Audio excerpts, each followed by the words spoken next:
Hi, everybody. Thanks for tuning in for episode number two. This will be the episode number two, and we're excited to have Wade Gardner, Encounter Sports, on the podcast today.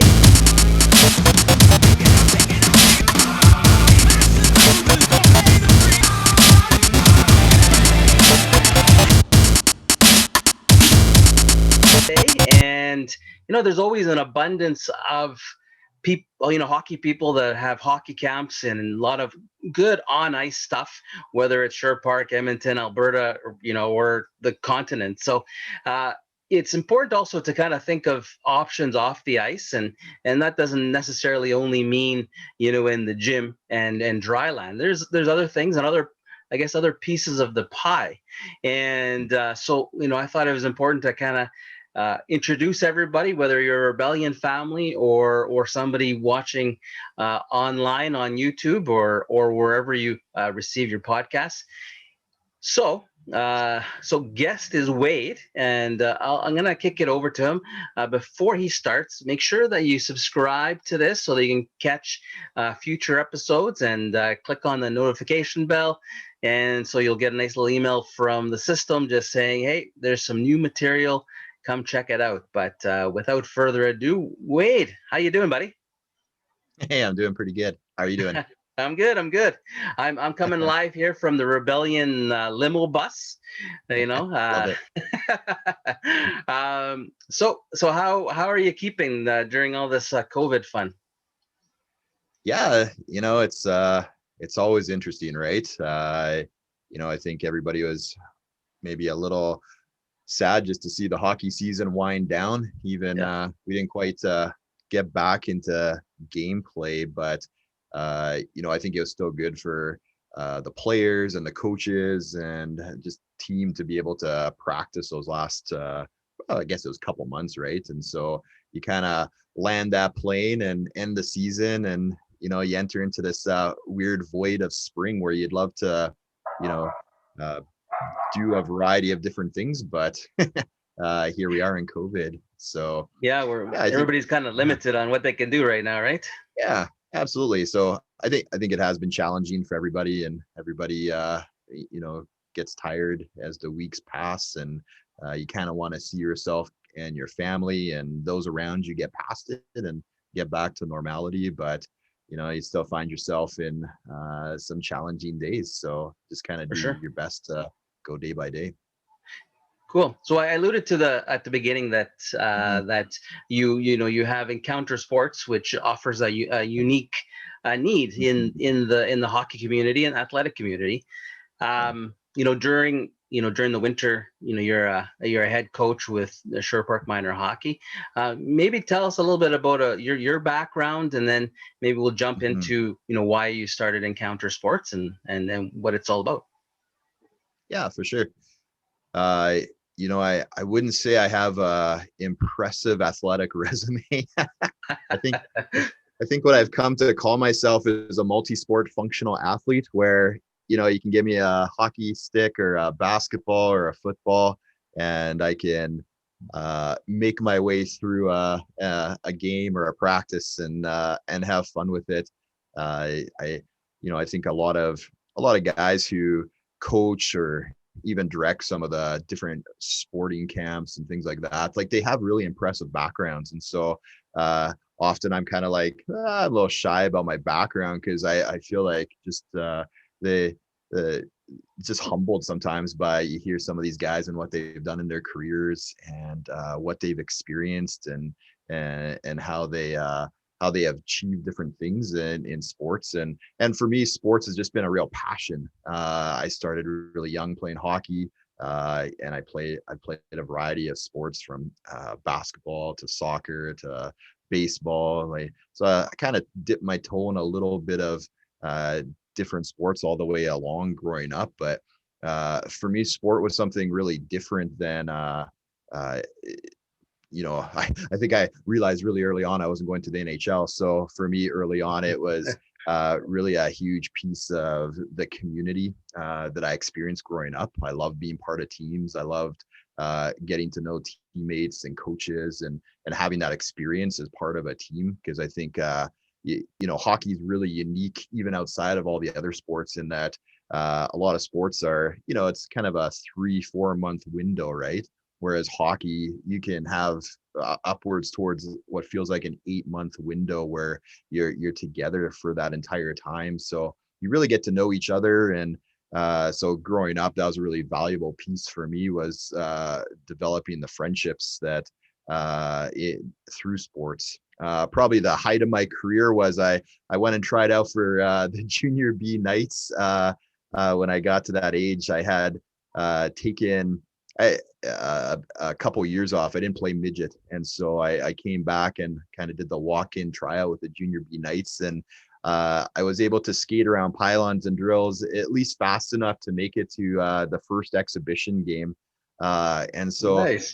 I'm sure I would have got cut, but in the first exhibition game, I stretched out my ACL, and so Oh I no. then I then spent the next probably year and a half, almost 2 years, not playing, just because it took a while to get that thing back into shape. But yeah, my I think the claim to fame is I didn't get cut, so probably would have been though. There's no doubt about I that. think the story would be a little more fun if you said, I maybe could have made the show if it wasn't for that Achilles injury. Well, exactly. Yeah, totally. Yeah, but no, that's sports was a huge part of my life growing up. And the other thing I always I probably bragged more about it before I had kids, and now I have to approach it with a little more humility, but I always led my teams in penalty minutes. So I definitely Nice.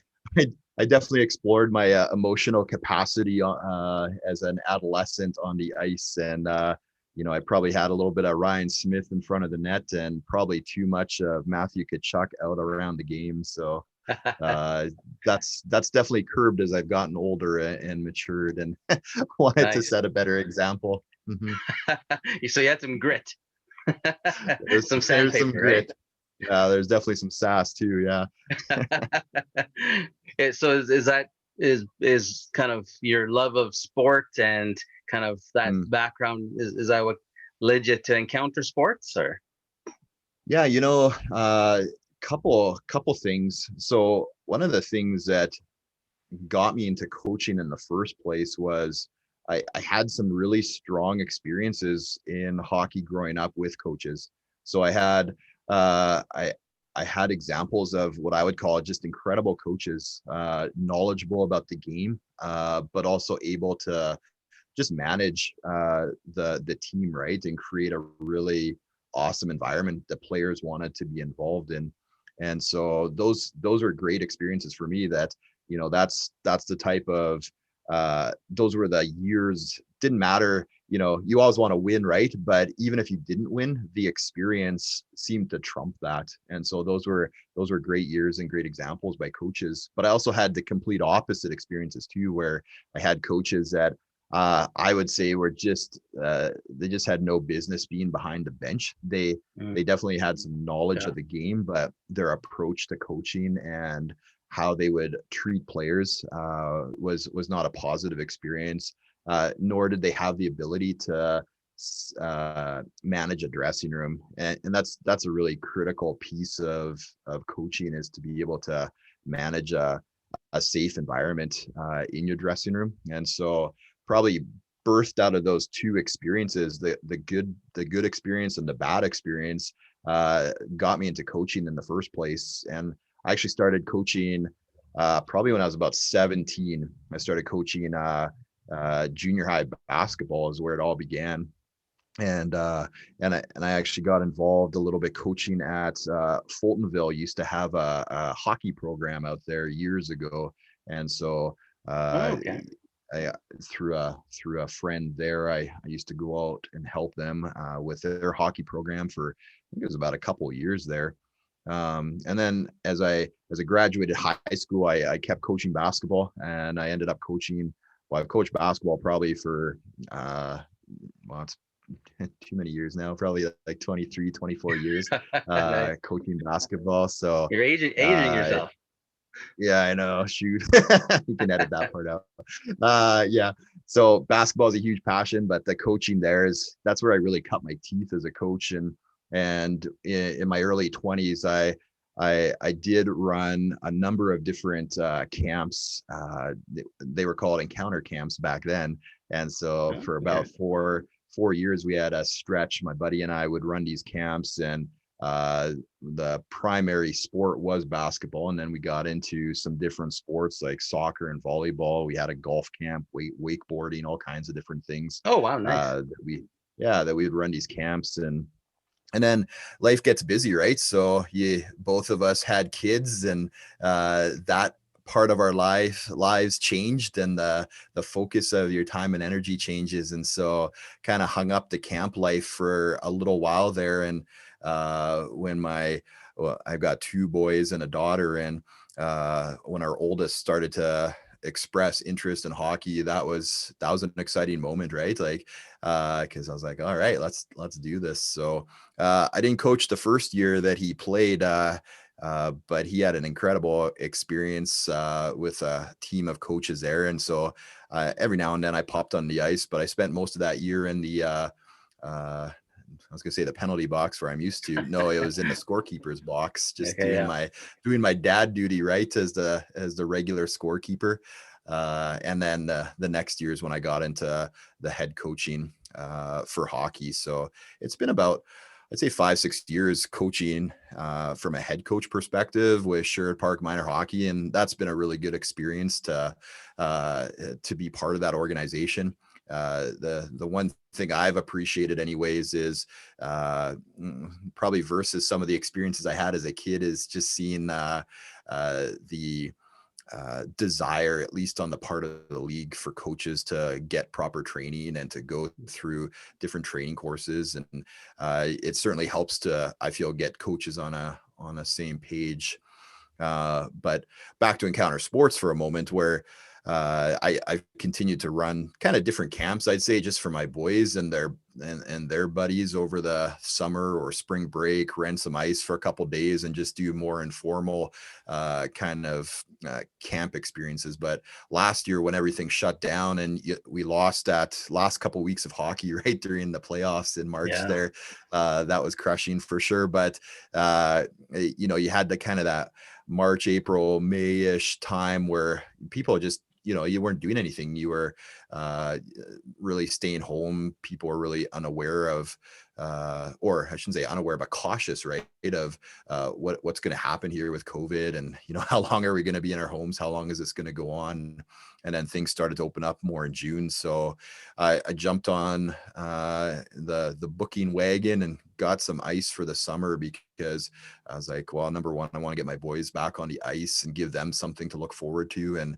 And so we ended up creating these cohort camps last summer where we'd be on the ice for 1 week and do ice sessions. The next week we'd be off ice doing dry land, and we essentially did that through the summer, right through July and August. Had a camp running every single week for those who wanted to sign up. And what was unique about that camp experience that I haven't experienced was we essentially had a very core group of, I'd say, about 35 people that rotated through all those weeks. So instead of just hanging out with one group for about a week, you kind of get to know them there. In this case, they kind of came in and out, all 35 of them, through the whole summer. So it was a really unique experience to get to know that group of kids and Oh, nice. be able to build into them and give them something to look forward to in what was a really unusual summer at the time. Yeah. So Okay. that's where it birthed. So out of doing lots of informal camps, we formalized it under the Encounter Sports name, kind of back to my roots in Encounter camps, and went with Encounter Sports as a name. But really, really one of the core desires that I and my team have for Encounter Sports is it really isn't just about the on ice product there. Sport really does offer a unique opportunity for these kids, these players, to learn about themselves and learn how to manage so much about themselves through the experience they have in sports. How to face adversity, how to deal with conflict, right? How to Hmm. manage relationships, how to learn to put aside your own agenda for the agenda of the team. There's just so much that you have the ability to practically teach kids with tools. So yeah, so that's a big piece of the foundation of what we want to help students understand. Yeah, one of the things that kind of caught my attention was, and so some background is that my son, Hmm. played underweight and really enjoyed it. Unfortunately, it was a compact season, but one of the Hmm. unique things was that, um, through the, I guess, the Encounter Sport portal, there was some leadership training, and I found that Hmm. interesting, where there was, a weekly focus on a different leader in the Hmm. NHL, and maybe touch on that. Hmm. Yeah, for sure. So one of the aspects of Encounter Sports is something we call Leadership Academy, and there's a couple of different arms of it. One is a team opportunity, because I think sometimes as coaches we don't always maybe know how to rally our troops initially at the beginning of the season and get them on the same page. And so we do kind of this beginning of the year opportunity for teams that coaches and players can come together, and we'll do a couple hours just with the team. And we'll do some dry land to just kind of get everybody breathing heavy and get the lungs working, and then we'll sit everybody down and we'll talk about what it means to be a team and how do you be a great teammate, and we'll help teams develop a bit of a team covenant for the year, and things that they want to have as focuses, and it just kind of gives them an opportunity to start the year off with on a really strong team note. Of course, that's been a challenge with COVID, but we're hoping this next season there might be a little more flexibility to do that with teams.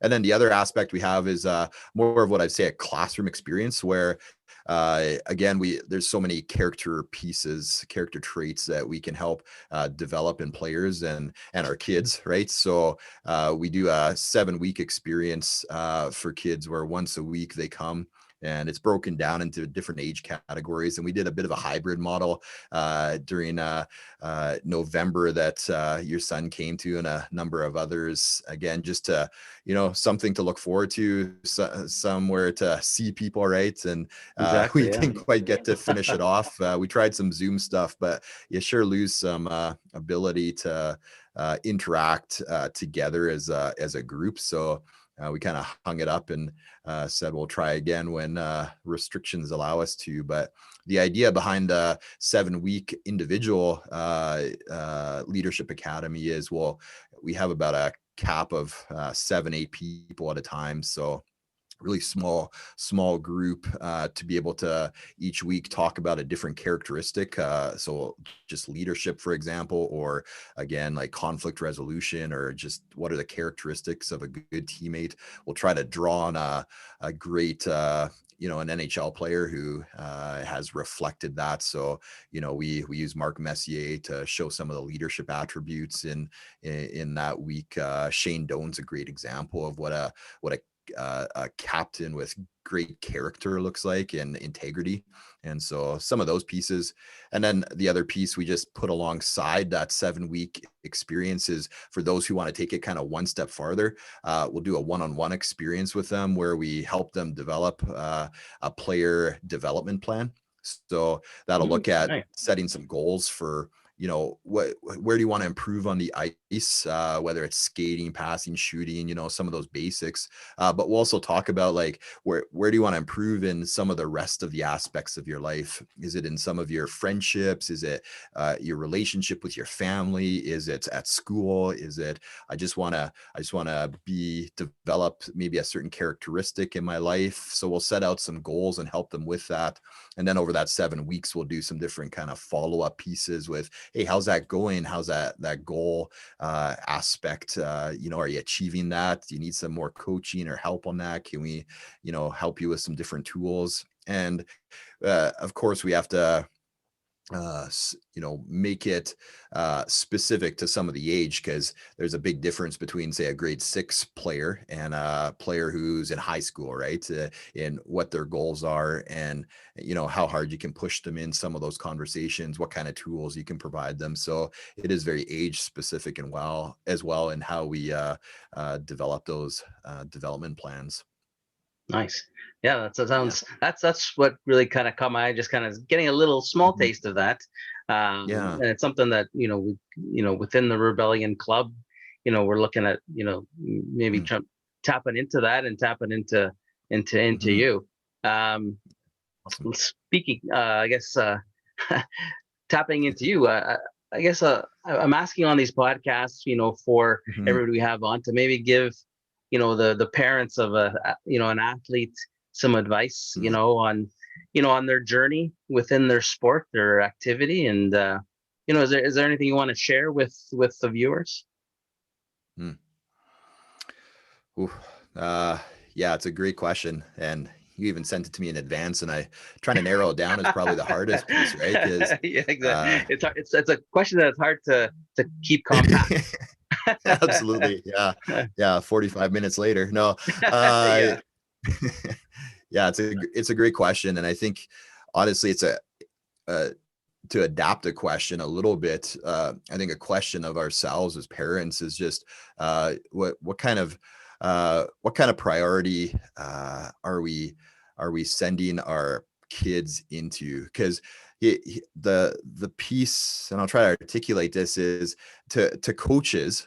So when I enter a dressing room, I'm a coach, and I look at these guys and girls as these are my players, and this is the team, and we're going to do our very best to develop these kids, and we're going to develop them as both players on the ice and also as human beings off the ice, and do our very best to build into each of them and kind of where they're at in their lives. And so, but as a dad, as a parent, I'm not sending my kid to the rink as a player. I'm sending them there as my child. And so there's a massive investment that we've made as parents in to give our kids an opportunity to play sports. There's a financial investment, there's a time investment, there's a relational investment. Like you can't have your kid play hockey and just sit on, as a parent, really sit on the sidelines. Like, you are dragged into a lot of different things, time at the rink, totally. dropping kids off, you become a shuttle service, and Yeah, there's always something demanding your time involved. So I think because of that investment that you're making in your kid, there's moments where you can feel like there's got to be there's maybe a bit of pressure, even if it's underlining inside of you as a parent, that there should be some payoff for what you see on the ice. My player should be better. This team should play better. yeah, Uh, and so I always think, as a parent, and even when I do the parent meetings at the beginning of the season, it's like, let's curb our expectations about what win totals look like and championships. Like, that's there. I'm not sure there's a coach coaching who doesn't want to win the championship at the end of the season. But at the same time, the greater win for me, anyways, is that the players walk out at the end of the season having had an exceptional experience on the ice and off the ice, in the dressing room, build friendships, build great relationships with coaches. And so I think for parents, like, we just have to dig really deep inside of us to be patient, and that the investment that we're putting into the kids to go to hockey, we want to see that uh, it is going to pay off. It's absolutely going to pay off. And don't stress about the win totals. Don't stress about the championships, but look to see how your kid is growing as a human being, and the character that they're developing. And the other piece that I think that hockey, or sports in general, provides is you get all of this vehicle time with your kid. And because you're driving all over the place, you're doing tournaments, in a non-COVID year, all over the place. You get this absolutely unique experience that once your kid drives and kind of does their own thing in life, can take themselves to the rink, you're going to lose this really valuable time in the vehicle. And so as a dad, like, yeah, sometimes I'm going to say, hey, where you kind of slacking on that one shift, or you probably should have hit the net on that other shift. That's pretty hard for me as a dad to resist a few of those comments. But I think don't underestimate the opportunity that you have just to talk to your kid and, debrief games, debrief the feelings that they had, the experiences, what are you feeling after a loss, or if they had an issue with a coach or an issue with somebody in the dressing room, like how do you approach that as a parent? Do you take time to kind of talk that through with them? Depending on the age of your kid, I think there's an age where you go advocate on behalf of them to a coach if there is an issue. But I also think there's an age, and my oldest is 12. If he had a issue with another player on the team, or issue, well, I guess I'm the coach, but maybe one of the other coaches, right? Like Yeah. my encouragement to him would be, well, you had the first conversation, right? You go see if you can hash it out. And if you need some help there, then I'll help you. But, we really, those half an hours or hours that we have in the vehicle, like, take advantage of that. Because, I look at my own son, he's in grade 7 now. It's like, how did that happen? Like, he's going to be Totally. driving himself to the rink in about 3.5 years. And I'm not going to get these awesome opportunities to chat with him and to chat with some of his friends, right? Because you end up hauling half the team in your minivan. Yeah, So totally. you really get to build into them. So that's really valuable. And I just encourage parents to take advantage of that as much as you can. That's some great advice. I know that I think a lot of us parents, and whatever our involvement in hockey, I think it's the drive after practices and games is it's a bit of an evolution on. I know Mm-hmm. myself. The conversations a few years ago have changed to what they are now, and it's kind of a little Yeah. more kind of Mm-hmm. of a. I've learned, I guess, how to have Mm-hmm. some quality time along the way. Yeah. Yeah, that's awesome. And yeah, it's just so valuable. And I think the other piece too is sometimes, as your kids get older, the practices get later, right? So uh the other aspect is, as a parent, you're pretty exhausted too, right? Yeah. You've been working all day, you've had a busy day, and you've been shuttling kids around. And so it really is a habit we form as parents to dig really deep and to go into that drive just with a great perspective. Be patient, dig in for the last bit of energy that you have in the tank to have a great conversation with your kid, because those days will be gone before you know it. Yeah. Mm-hmm. Hey, now, speaking kind of on parents, I guess, Mm-hmm. sometimes hockey parents get the label of, there's some crazy hockey parents out there, right? And we've all seen them. Uh-huh. Now, you're coaching in basketball for as long as you did. Is there Mm-hmm. such a thing as crazy basketball parents? Oh yeah. Oh yeah. Yeah. You know what the worst part about basketball parents is? They can be as crazy as hockey parents, but there's no boards and glass to separate them. That's Oh, yeah. that's why I love coaching hockey, because there's the safety glass. Yeah. You got a barrier. Yeah. I guess with the You do. basketball folks, they're right there. You can They hear really everything they are. say. And Uh-huh. that's right. Yeah. That's good. That's funny. Speaking of funny, well, I will back up 1 second. So Yeah. the podcast is the Slapshot, Sellies, and Storytime. When you Uh-huh. played, did you have a certain Sally that was a go-to? Well, I know that you were more so maybe the guy in Uh-huh. the penalty box, but Mhm. was there a Sally when you got a penalty? Yeah. Yeah, there's probably a few of those Sellies getting penalties. If I scored a goal, I kid you not, probably 95% of my goals were right in front of the net. Nice. There was I Yeah, when I see my boys stick handle through players on the ice, they did not get that from me. My hands are Nice. lead. It's like I've Yeah. got bricks in my gloves. So, but in front of the net, I can poke a puck in, because I the whatever that defenseman is, whatever his stick is doing to me, I can take that and we'll just pot the goal. So Perfect. usually my celly in front of the net was it was me running away from the defenseman or goalie because I had been getting on their nerves so bad. So as soon as I poke that puck in, I'm out of there running for it. That's funny. Well, that leads us into maybe one or Mm, two funny stories from your own minor hockey or from your mm, coaching that you yeah, for can sure. pull from the memory banks. Yeah, there's there's definitely some funny ones, that's for sure.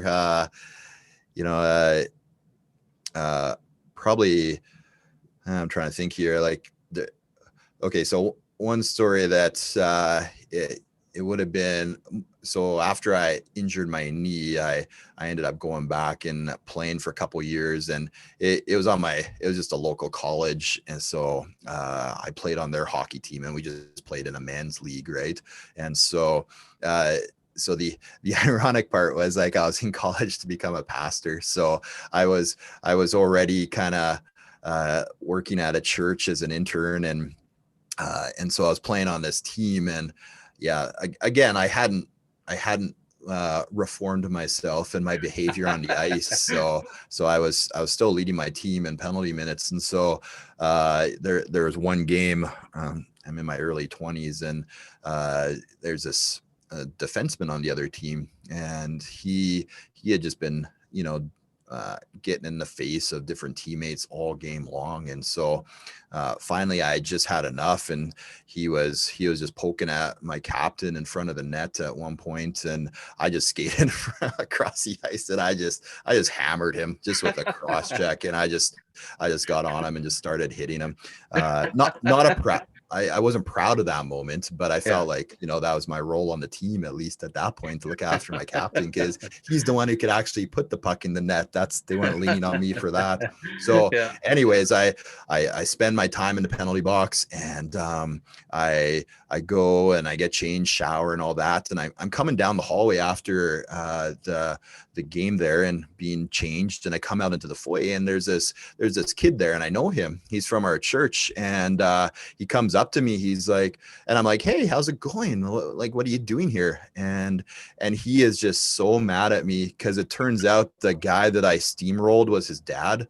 And Oh he just no. comes up to me. He's like, I can't believe you did that to my dad. And he was just so mad at me. That kid didn't talk to me for a long time after that. So that was Whoops. probably one of the early stages of, like, oh shoot, I gotta start changing my behavior, because apparently people are now watching that. This could jeopardize some of my future career here. So yeah, that was one story. And That's funny. every now and then I have my moments too as a coach, whether it's a conversation that I have to have with the referee. I try really hard to be a good person, but every now and then. But I do remember we were playing this tournament, and I can't remember some small town in Alberta, right? And we were playing this tournament, and we were definitely not tiered right in this tournament, so we were just getting smoked game after game. And this was probably a highlight for most of the parents, because they all reminded me of it at our year-end party. But one of our players just got rolled over by the other team, and we were, like, honestly, we were probably losing like 15-1 or 15-0 at this Oh point. And no. so Yeah. and the ref didn't call anything, and so I called him over, and I had a strongly worded conversation with him, and I remember he just told me to just zip it, and he skated off. And the piece that the parents remember was I had this giant pen. I don't know even know where it came from, one of those pens that shows up in your bag, and I took it and I whipped it, not onto the ice, but onto the wall of the bench there, and it exploded into all these pieces.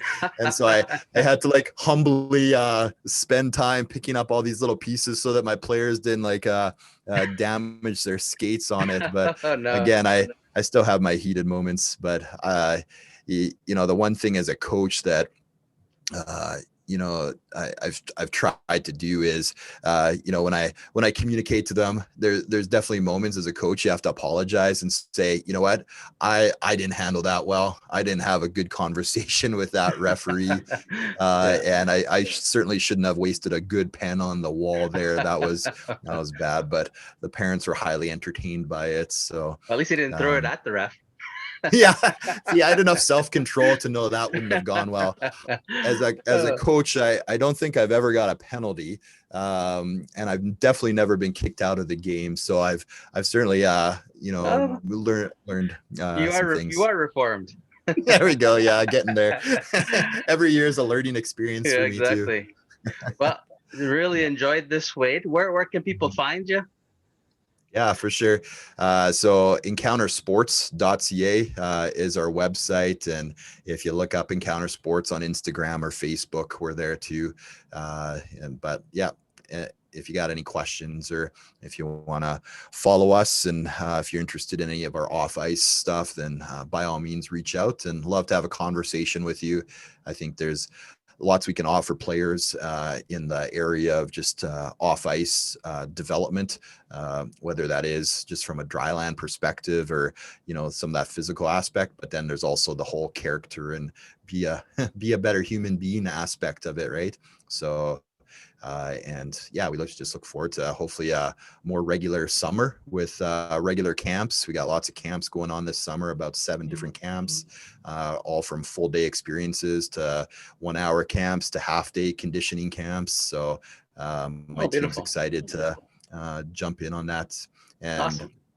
yeah, so that's So me. yeah, we'll have the website down below in the write up for the podcast, and take a follow them on Instagram and on Facebook, and take a look at their website. Look at what some of their offerings are for this summer.